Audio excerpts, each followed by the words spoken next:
The skills are the abilities and qualities needed to create and deliver a presentation that effectively communicates information. And you should prepare such presentation which will touch their mind and heart. So that kind of presentation is called informative presentation. Then weigh the evidence. Then you will learn about these three things in detail with their supporting evidences.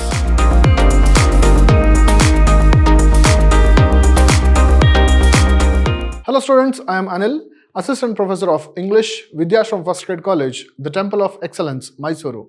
In this video session, we are going to look at the presentations and writing skills for the students of third semester BCom. Let's look at presentation skills first. We have to understand what is presentation skills. So here, presentation skills are the abilities and qualities needed to create and deliver a presentation that effectively communicates information and idea to an audience. They can include what you say, how you structure it, and the materials you use to support what you say, such as slides, videos, or images. This session is also a kind of presentation. So here we have to understand that the skill is the ability. The skills are the abilities and qualities needed to create and deliver a presentation that effectively communicates information. So you have to communicate what is going on in your mind or what do you want to communicate effectively. So that is a skill. Today it is very important. So people who have a command over language and who can give a beautiful presentation, they are in demand for most of the companies. If you become entrepreneurs, then you have to communicate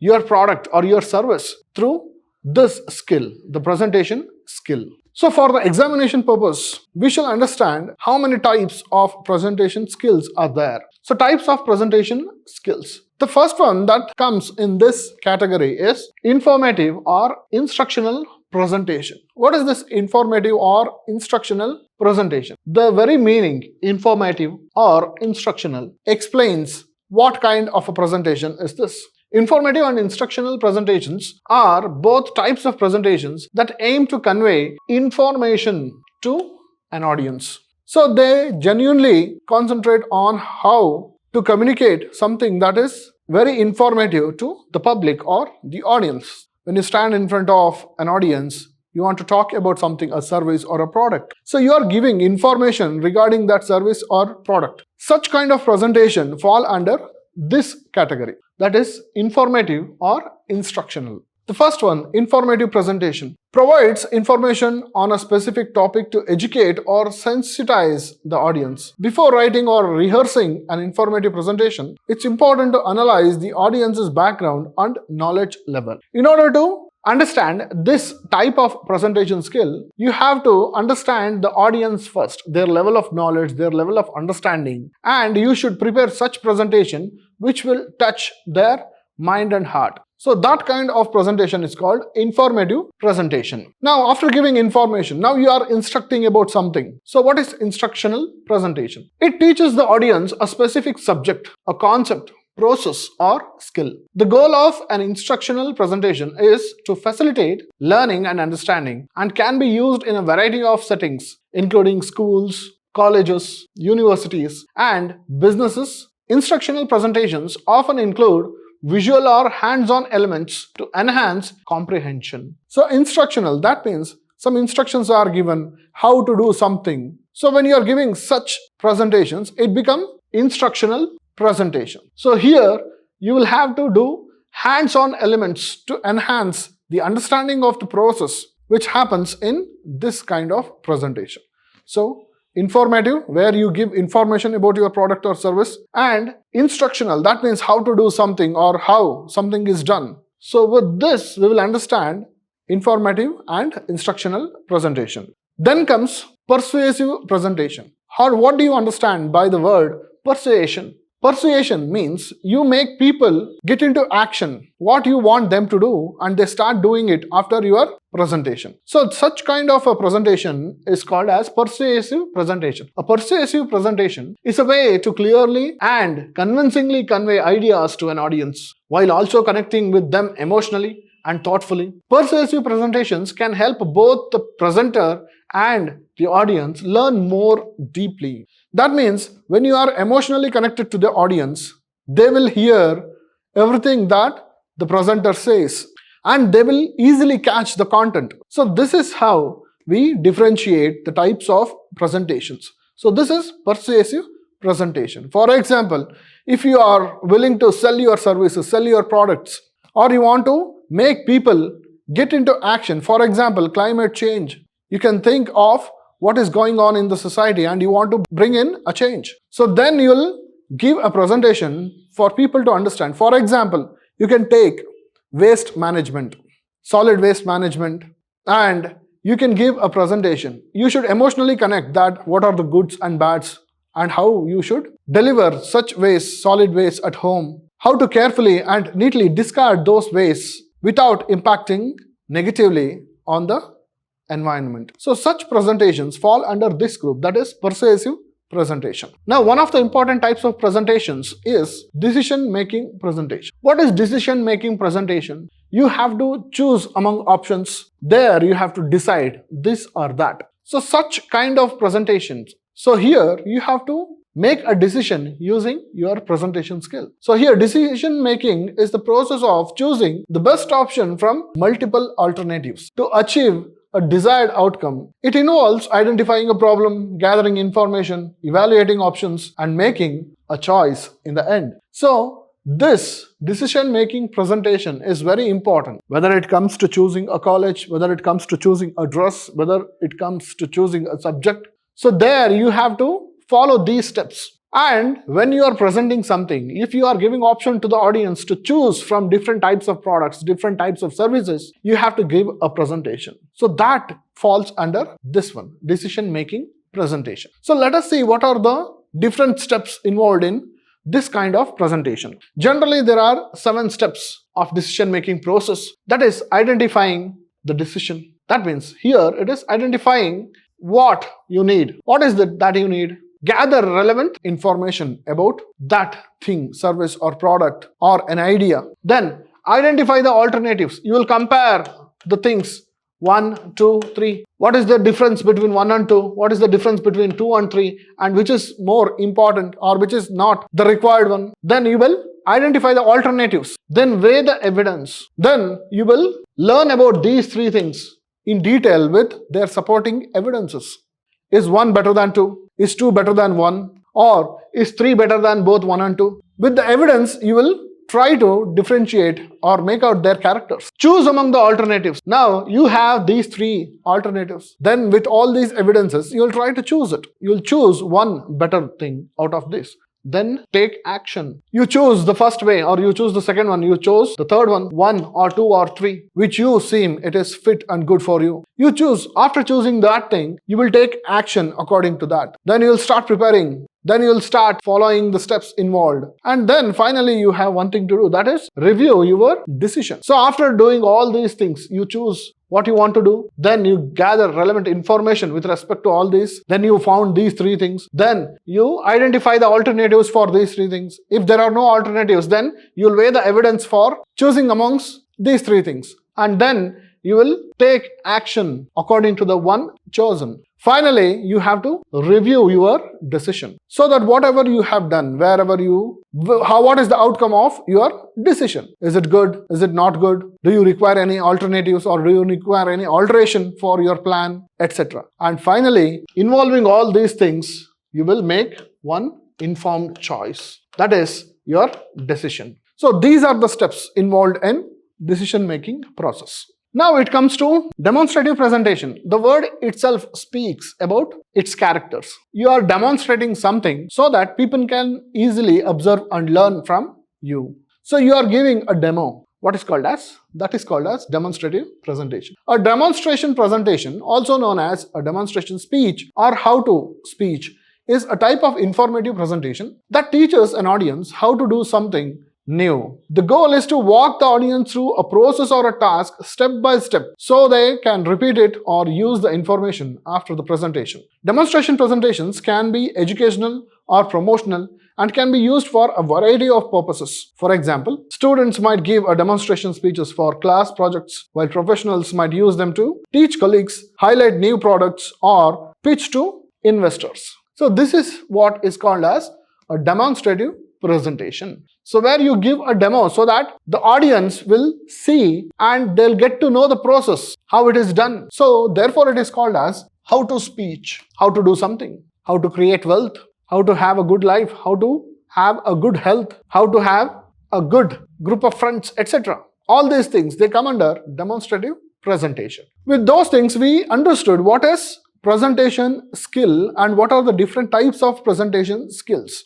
Informative, instructional, demonstrative, decision-making skills. So these things are important when it comes to presentation skills. Now after presentation, we get to know about writing skills. In presentations, you'll stand in front of a group of people. Let me call it as an audience. So there you have to speak. There you have to demonstrate. There you have to achieve what you desired for. So therefore, in this, you are facing an audience face to face. You should stand in front of them. You should also keep in mind how you stand, how you talk. You should have a command over your language, etc. So that is one part. Now coming to the other part, that is the writing skills. So writing skills are basis for your presentation skills. So when you want to present something, you should have it in pen and paper mode so that it will help you to present better. So writing skills are also very important or crucial in order to achieve the presentation skills. Let us see what is there in writing skills. What are writing skills then? Writing skills are the abilities to communicate ideas clearly through writing in various forms. So you are not going to talk to anybody. You are going to write. You are going to connect with the readers here. You will not have an audience, active audience, but you will have readers who will understand your thoughts. They are important because they allow people to communicate without being physically present. Writing skills can be broken down into component skills that make a good writer, such as language understanding. So when somebody reads what you have written, they should clearly understand what you are trying to say. Therefore, you should concentrate on the grammar, you should concentrate on spelling and punctuation. Then tone and word choice. The tone. What are you trying to say? Are you questioning somebody, or are you just giving them a plan or an idea, or just expressing your opinion? Tone and word choice. Tailoring your message to different situations and people. So you should concentrate on this thing also. Then writing techniques, literary devices and persuasive language techniques. How are you going to express these things? Are you going to use literary devices? Are you going to use stories or anecdotes, etc.? Then persuasive language techniques. Structure. How do you structure your sentence? Eliminating run-ons and sentence fragments. When you write something, your ideas should not break down in between, or your ideas should not be very long so that when the reader reads it, he misses your idea. That should not happen when you write something. Then messaging, the clarity of your message, organized ideas. Then conscience, research and reader engagement, accuracy of your idea, what you are trying to express. You should be very accurate when you write a piece of article in order to reach the readers. So these things in total become writing skills. So when you write something properly, then you can practice, rehearse, speak, and then you can go to presentation skills. Let us look at different types of writing skills. Just like the presentation skills, you have some different types of writing skills here. So types of writing. One is descriptive writing. How do you understand descriptive writing? The word itself, descriptive, tells you everything. It is a clear description of something that you want to do. Descriptive writing is a style of writing that aims to create a vivid image of a person, place, thing, emotion, or situation in the reader's mind. It uses detailed descriptions that appeal to the senses and evoke emotions. Descriptive writing can be found in many forms of writing, such as journals, travel blogs, and biographies. If you have read these kinds of things, that is journals, travel blogs, biographies, novels, there you will get to know what description means. The author captures each and every emotion that reaches the reader's mind. Sometimes you may feel that when you read a novel or when you read a story, the picture is running at the back of your memory. It is like the cinema that is going on in the screen of your mind.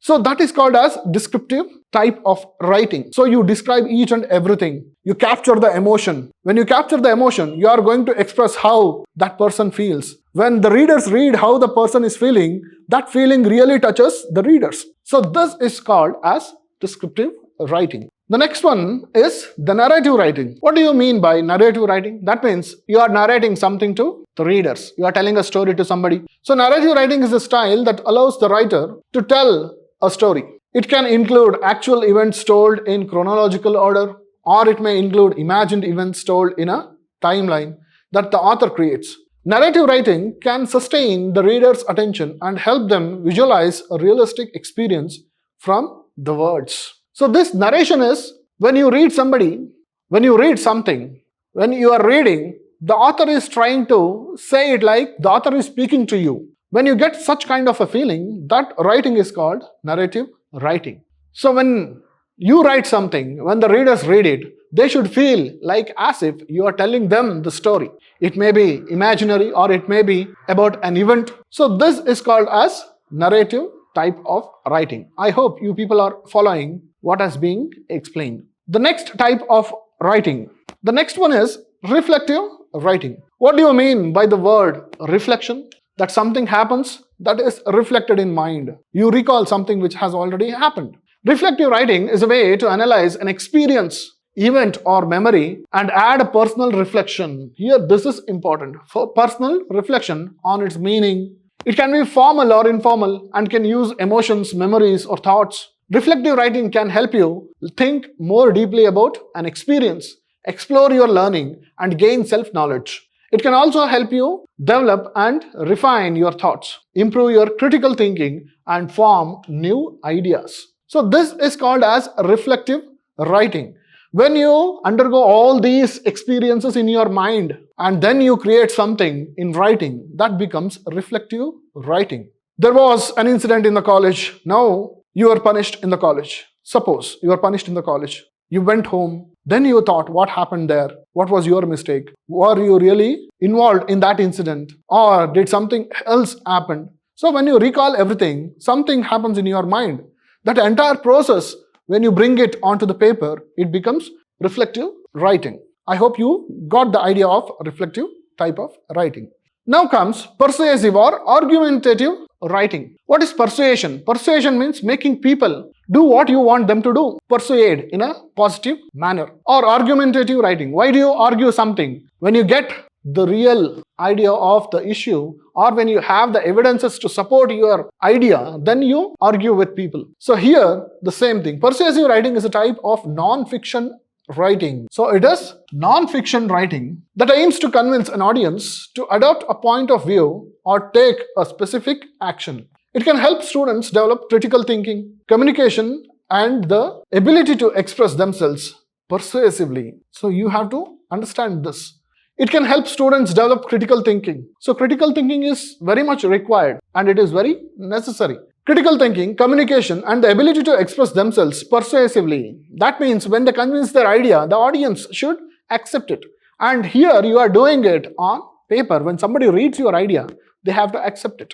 So that is called as persuasive writing. Argumentative writing is collecting and presenting evidence, allowing the reader to make an informed decision regarding the topic. A persuasive essay will frequently use examples or rhetoric that will elicit an emotional response. So arguments means when you are arguing something, you are giving evidences and make an informed decision regarding the topic which you are speaking about. Therefore, these are the types of writing. The other type of writing is comparative writing. So you can easily understand with the word comparative writing, where you are comparing two things and writing the differences, similarities, etc. of the given topics or two things. Comparative writing, also known as compare and contrast essay, analyzes the similarities and differences between two or more subjects, ideas, or processes. The goal is to explain insights gained from the comparison or to judge whether one thing is better than the other. So you have to take a decision in the end and you are comparing two or more things. And when you do it on paper, that means when you make out the differences, when you make out the similarities of two or more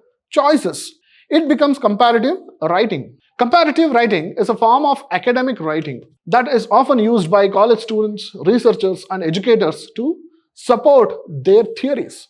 When you go for research purposes, then you will follow this type of writing, comparative writing, where you support some points and there are some opposing points, then you compare both the points and you will choose which is apt for your purpose. So this type of writing is called comparative writing. Now last one in this is cause and effect writing. This heading only explains everything. Cause and effect writing. What caused something and what was the effect? Two things. Cause is something which makes something happen, and effect is what that happened is resulting into. What is a cause and effect essay? A cause and effect essay is an expository essay that explains the relationship between specific conditions and their consequences, often within the context of a big picture issue. That is, there is an incident, then you will write causes. What caused this thing? And after it happened, what is the effect? So this is what is called as cause and effect writing. These conditions are known as causes and their consequences are known as effects. For example, take the current situation where it is highly raining in different parts of the country and there is flood, there is landslides, which is currently happening. So now when you want to write about this incident, you are going to take some points. What are the causes which led to the current situation? And what is going to happen in future? The consequences of such event. So when you write such things, it becomes cause and effect writing. I hope you people understood different types of presentation and different types of writing. Here you have to remember there are different types of presentation. A presentation is where you face the audience, you talk to them, you connect your ideas with them, you connect yourself with the audience, you capture their attention, and then you give a presentation. But when it comes to writing, you don't have any audience. You are with your own self and you write it on a paper. When you compare both of these things, presentation skills and writing skills, they complement each other. Writing skills will lead to a better presentation skill. So you have to develop writing skills first. That will be the base for the presentation skills, where writing will help you to prepare how to present in front of an audience. Keeping these things in mind, we shall discuss other topics related to the other skills in the next class. Thank you.